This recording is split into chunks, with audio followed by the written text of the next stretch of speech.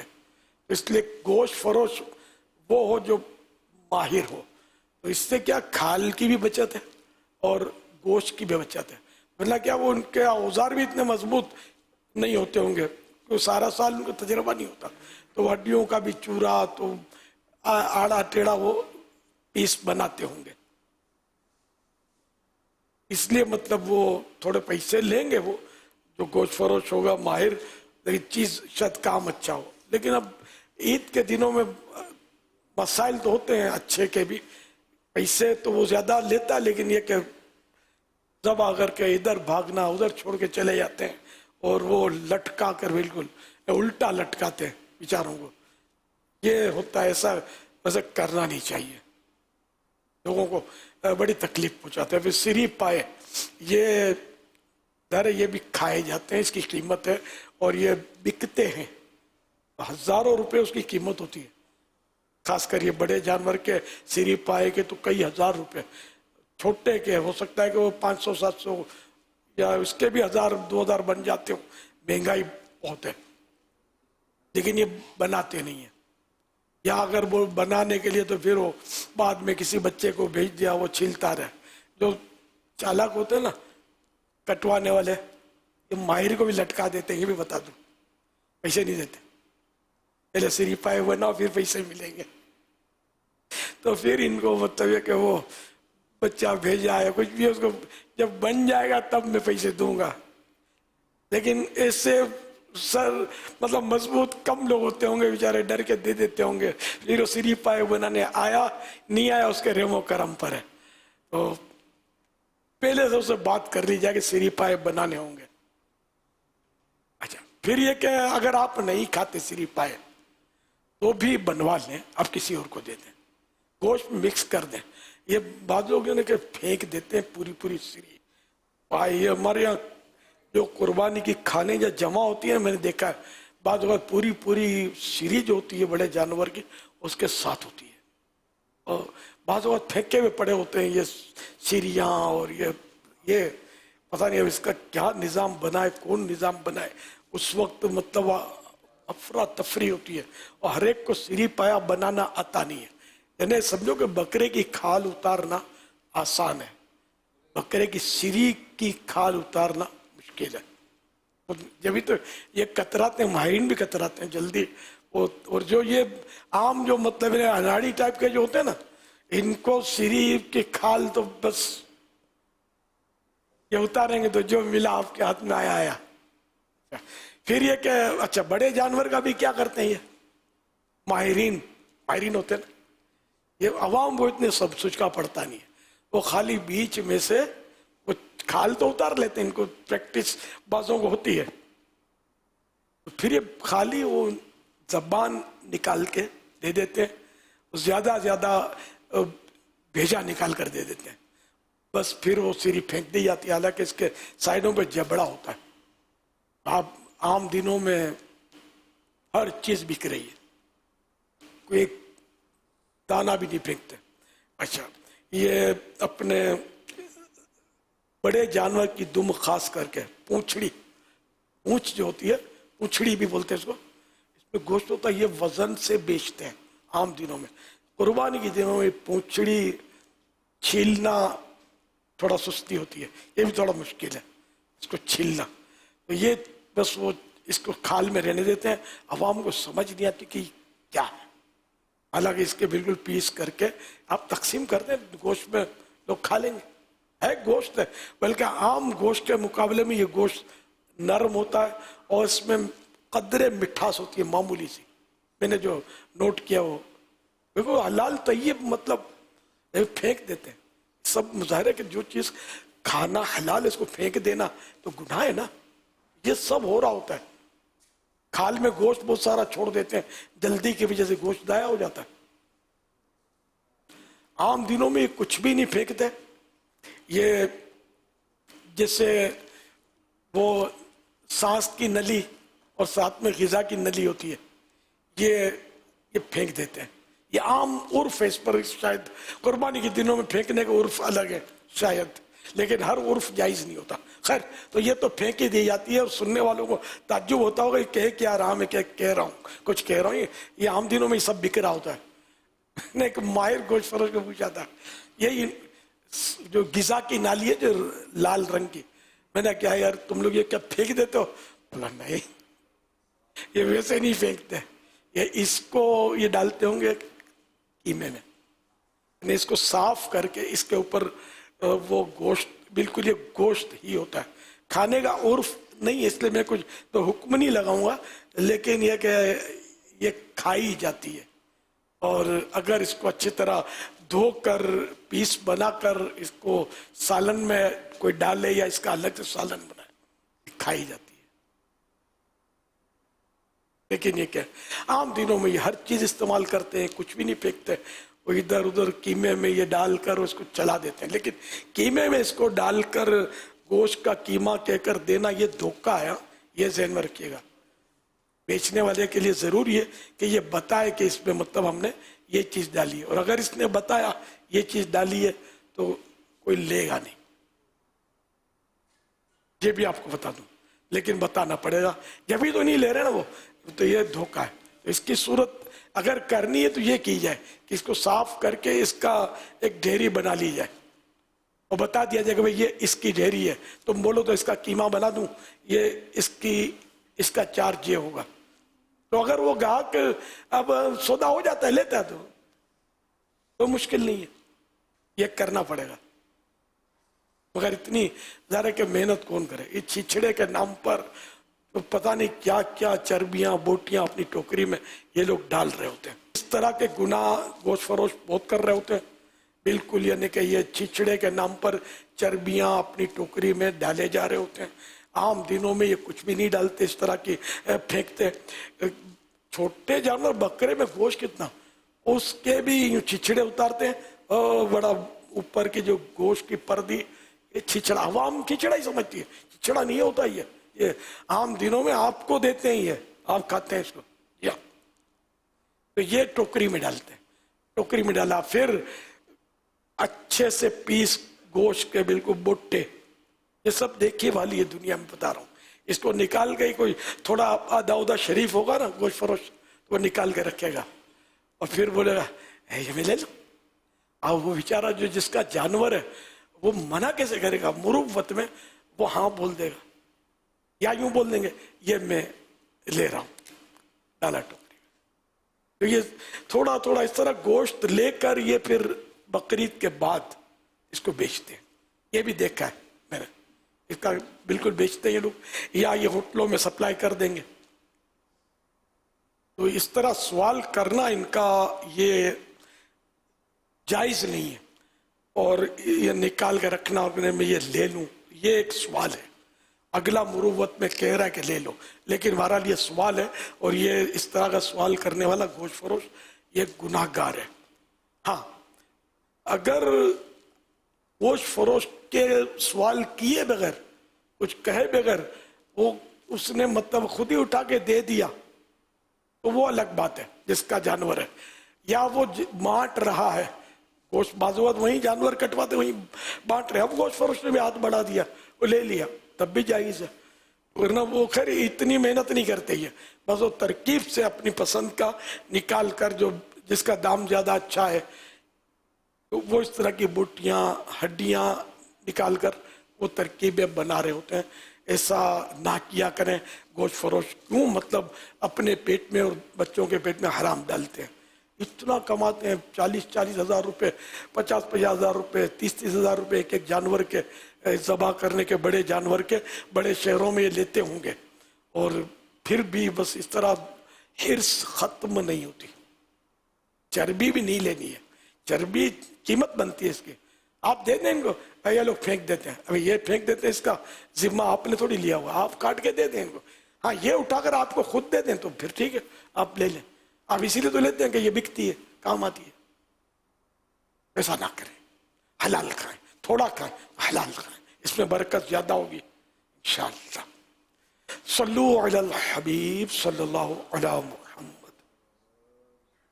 حضرت صاحب آپ سے سوال یہ پوچھنا ہے کہ اگر وقت دیگر جو ہے اگر وقت کے پاس وقت قربانی کا ہو جائے اور اگر جس قصاب کو ہم نے ہائر کیا ہے جس کو ہم نے بلایا ہے ذبح کرنے کے لیے جانور کو اور اگر وہ نہ آئے اور کسی اور قصاب سے ہم نے جانور کو ذبح کرا لیا تو پہلے والے قصاب کو ہم کیا کوئی پینلٹی وغیرہ دینی ہوگی؟ پینلٹی آئے گی، اس نے کام ہی نہیں کیا، اجرت کس بات کی؟ اور ٹائم جو کمنڈمنٹ ہوا تھا آپ کا اس کے ٹائم اس نے نکال دیا تو اب کچھ بھی نہیں، آپ آزاد ہیں۔ ہاں اگر وہ لڑائی کرتا ہے یا اس کا شر پہنچے گا، آپ کو خطرہ ہے اور اس وجہ سے آپ کچھ دیتے ہیں تو یہ اس کے شر سے بچنے کے لیے تو آپ کے لیے جائز، اس کے لیے رشوت حرام۔ صلو علی الحبیب صلی اللہ علیہ وسلم۔ میرے اہل سنت مولانا الیاس قادری صاحب سے سوال ہے کہ جو ہمارے جیلوں میں بند ہیں، جو کہ گھر میں جو سربراہ ہوتے ہیں تو باقی لواحقین جو ہے وہ قربانی نہیں کر سکتے، تو ایسی صورت میں کیا ان پر قربانی کرنا واجب ہے یا ان کی رہائی تک وہ جو ہے ان کو معافی ہے اس چیز کی؟ اسلام میں دین میں اس کا کیا کنسیپٹ ہے؟ پلیز اس میں رہنمائی کیجیے۔ جو گھر میں ہیں ان میں اگر کوئی صاحب نصاب ہے اور وہ شرائط پائے جاتے ہیں تو ہر فرد پر اپنی اپنی طرف سے اس میں قربانی واجب ہوتی ہے، یہ دوسرے پر نہیں ہوتی کہ باپ ہے تو بیٹوں کی طرف سے قربانی ہے، بیٹا ہے تو ماں باپ کی طرف سے قربانی واجب، ایسا نہیں ہے۔ جس پر واجب ہو وہ قربانی کرے، اور رہا قیدی پر واجب صاحب نصاب ہو تو واجب تو ہو کیونکہ قیدی ہونا کوئی اس میں قید نہیں ہے، اصل یہ کہ وہ مقیم ہو۔ تو اب یہ ہے کہ اگر اس کے پاس رقم وغیرہ نہیں ہے جس کی وجہ سے وہ کروا سکے، بندوبست کوئی کر نہیں پا رہا اور نہ کوئی اس کے ساتھ تعاون کر رہا ہے، تو اس وقت نہیں کرے گا تو گناہ گار تو نہیں ہوگا، لیکن جب اس کو گنجائش ہوگی جب وہ نکلے گا باہر اور صاحب نصاب یہ پہلے ہی تھا تو اب اس کی جگہ اس کو ایک بکرے کی قیمت صدقہ کرنا پڑے گی۔ اور جیسے انہوں نے کہا تو آج کے دور میں تو ویسے رابطے بھی ممکن ہوتے ہیں، تو اپنا کسی کو وکیل مقرر کر سکتا ہے کہ اس کی طرف سے وہ قربانی کر دے۔ اب اللہ بہتر جانے، رابطے بھی اس کا فون وغیرہ کی سہولت دیتے ہیں جیل میں؟ دن تو ہوتے ہیں ملاقات کے، ملاقات کے دن تو ہوتے ہیں۔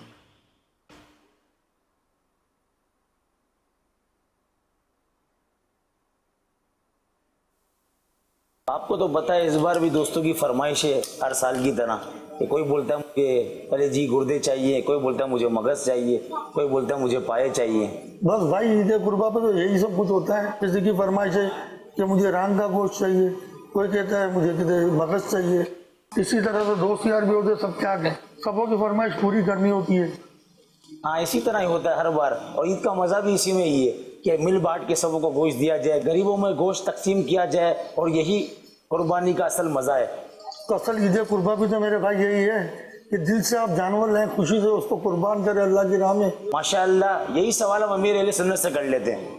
حضرت صاحب سے میرا یہ سوال ہے، اسلام میں گوشت کی تقسیم کے بارے میں کیا طریقہ کار بتایا گیا ہے، ہماری رہنمائی فرمائیے۔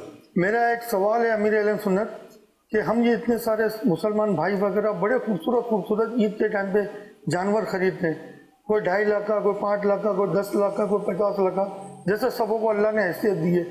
قربانی کرنے کے بعد پھر ہم اس کی سیری کو بے دردی سے روڈ پہ پڑی ہوتی ہے، تو اس کے لیے بھی کچھ ہماری رہنمائی فرمائے کہ ہمیں اس میں کیا کرنا چاہیے تاکہ ہم سب کی اصلاح ہو۔ کیا بے ترتیب پڑی ہوتی ہے؟ جس کے بارے میں بھی آپ نے تفصیل بیان جی سری۔ ہاں اچھا ماشاء اللہ۔ قربانی کے جانور کا جو گوشت ہے مالک تو وہی ہے جس نے قربانی کی اس کی، اگر یہ پورے کا پورا گوشت اپنے استعمال میں لے آتا ہے، فریج میں بھر لیتا ہے، تب بھی جائز ہے، تاہم بہتر ہے، مستحب ہے، افضل ہے، ثواب اس میں ہے کہ اس کے 3 حصے کرے، ایک حصہ اپنے لیے، ایک حصہ رشتہ داروں کے لیے، ایک حصہ غریبوں کے لیے۔ سارے غریبوں کو بانٹ دے سارا تو بھی جائز ہے، سارا رشتہ داروں کو تقسیم کر دے تب بھی صحیح ہے، گناہ گار نہیں ہے۔ اور اچھی چیز جو ہوتی ہے اس میں اپنے لیے چھانٹ لینا، مغز رکھ لینا تو فلاں رکھ دینا، تو ران پسند ہے تو یہ فریج میں رکھ لینا، وہ بھی ٹھیک ہے، صحیح ہے، تاہم یہ کہ رائے خدا میں اچھی چیز دینی ہے۔ اب آپ کو ہمیں